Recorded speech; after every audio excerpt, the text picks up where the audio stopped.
भारत के दक्षिणी छोर पर जहां 3 समुद्र आपस में मिलते हैं, वहीं बसा है एक अद्भुत नगर, कन्याकुमारी। यह सिर्फ एक पर्यटन स्थल नहीं, बल्कि एक आस्था, एक इतिहास और एक प्रकृति चमत्कार है। आज हम जानेंगे कन्याकुमारी के रहस्यों, सुंदरता और संस्कृति की पूरी कहानी। तो बने रहिए हमारे साथ। कन्याकुमारी तमिलनाडु राज्य के दक्षिणी सिरे पर स्थित है। यहाँ अरब सागर, बंगाल की खाड़ी और हिंद महासागर तीनों एक साथ मिलते हैं। यह नज़ारा दुनिया में और कहीं नहीं देखने को मिलता। यह सिर्फ भौगोलिक रूप से नहीं, बल्कि धार्मिक और ऐतिहासिक रूप से भी बहुत खास है। यहाँ सूर्योदय और सूर्यास्त दोनों समुद्र के ऊपर से दिखाई देते हैं, जो बहुत ही दुर्लभ दृश्य है। कन्याकुमारी का नाम देवी कुमारी अम्मन से जुड़ा है। पौराणिक कथा के अनुसार देवी पार्वती ने यहाँ भगवान शिव से विवाह की तैयारी की थी, लेकिन जब शिव नहीं आए तो देवी ने अपनी शक्ति से राक्षस बाणासुर का वध किया। इसके बाद उन्होंने आजीवन कुमारी रहने का संकल्प लिया। इसी कारण इस स्थान का नाम पड़ा कन्याकुमारी, यानी कुमारी देवी का स्थान। समुद्र तट के पास स्थित कुमारी अम्मन मंदिर इस नगर का हृदय है। यह मंदिर 3000 साल से भी अधिक पुराना माना जाता है। यहाँ देवी की मूर्ति नथ पहनती है, जिसकी चमक इतनी तेज है कि पुराने समय में जहाजों को रास्ता दिखाती थी। मंदिर के गर्भगृह में पुरुषों का प्रवेश एक समय तक प्रतिबंधित था, क्योंकि यहाँ कन्याकुमारी का स्थान है। कन्याकुमारी की सबसे बड़ी खासियत त्रिवेणी संगम। यहाँ 3 समुद्र मिलते हैं, अरब सागर पश्चिम में, बंगाल की खाड़ी पूर्व में और हिंद महासागर दक्षिण में। अगर आप ध्यान से देखें तो तीनों पानी के रंग थोड़े अलग अलग दिखाई देते हैं। यह दृश्य सुबह या शाम के समय देखने पर एकदम जादुई लगता है।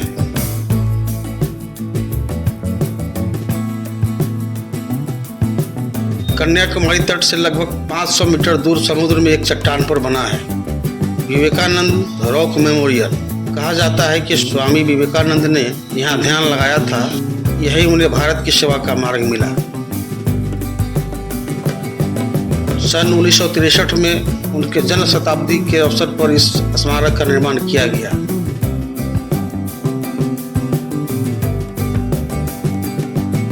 यहाँ 2 मुख्य मंदिर हैं, विवेकानंद मंडपम, दूसरा श्रीपादपरई, जहाँ देवी के पैर का निशान माना जाता है। समुद्र के बीच यह जगह अत्यंत शांत और प्रेरणादायक है। तिरुवल्लुवर प्रतिमा। विवेकानंद रॉक के बगल में 133 फीट ऊंची तिरुवल्लुवर प्रतिमा बनी है। यह प्रतिमा कवि और दार्शनिक तिरुवल्लुवर को समर्पित है, जिन्होंने तिरुकुरल नामक महान ग्रंथ लिखा था। इसकी ऊंचाई के 133 फीट तिरुकुरल 133 अध्याय का प्रतीक है। यह प्रतिमा समुद्र की लहरों के बीच गर्व से खड़ी है, तमिल संस्कृति का प्रतीक। कन्याकुमारी में घूमने के लिए और कई सुंदर जगहें हैं। गांधी मंडपम, सुचिंद्रम मंदिर, सनसेट पॉइंट, आदि केशव पेरुमाल मंदिर। गांधी मंडपम, जहां गांधी की अस्थियों को रखने के बाद समुद्र में विसर्जित किया गया था। सुचिंद्रम मंदिर, भगवान शिव, विष्णु और ब्रह्मा तीनों का एक साथ समर्पित मंदिर। समुद्र किनारे बना 18वीं सदी का ऐतिहासिक किला। सनसेट पॉइंट, सूर्यास्त के समय यहाँ का दृश्य आपको जीवन भर याद रहेगा।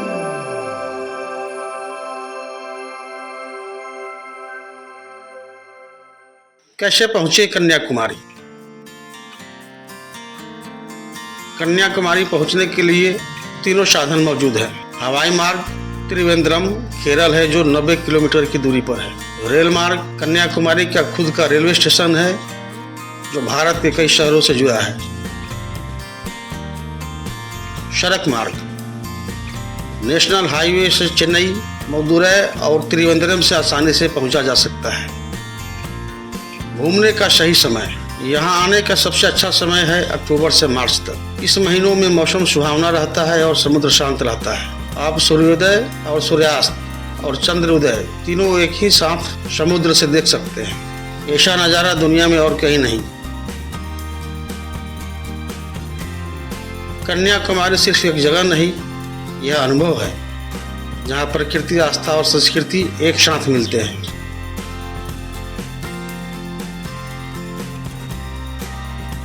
यहाँ की लहरें हमें सिखाती है कि चाहे कितनी भी दिशाएं हो, मंजिल एक ही होती है, शांति और आत्मबोध की। अगर आप दक्षिण भारत की यात्रा की योजना बना रहे हैं तो कन्याकुमारी को अपने लिस्ट में सबसे ऊपर रखें, क्योंकि यहाँ 3 समुद्र मिलते हैं। वहाँ आत्मा को सच्ची शांति मिलती है।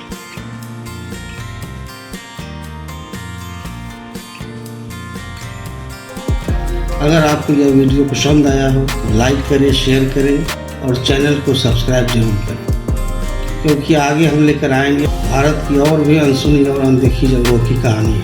नमस्कार और खुश रहिए। जय हिंद, शब खैर।